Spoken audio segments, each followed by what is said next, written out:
Midtown Tulsa is one of the hardest hit areas following those weekend storms. Many streets are blocked by downed power lines and trees. News on 6's Cal Day is live with a look at the damage there. Cal?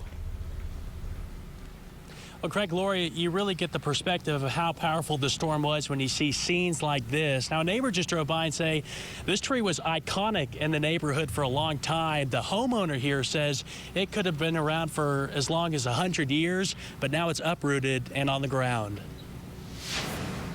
There were limbs from this tree all the way on the other side of the front yard. Frank Mulhern is dealing with roof damage after a tree fell in his backyard. Things could have been worse when looking at the front yard and seeing this massive tree now blocking the neighborhood road. A lot of people have driven by and said, our condolences, so sorry, what a great tree.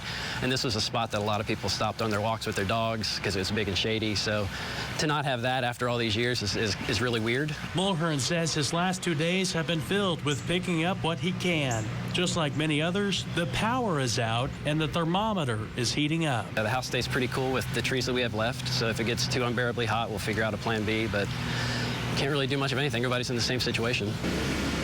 Some folks already making preparations of a potentially long week without power are making their next move at Tulsa Power Sports. The store would usually be closed on a Monday, and despite not having power themselves, employees are doing what they can to sell generators. We've got a makeshift service department in there and a makeshift sales office, so we're trying to do what we can to help everybody out around. General Sales Manager Paul Hatton says business has been busy. Everybody's got freezers, everybody needs a fan. You know, some people just need to watch TV, and you know, it's going to be that time where it's getting hot and everybody just wants a little extra something. 12 generators were on hand, but all were bought out by people without electricity.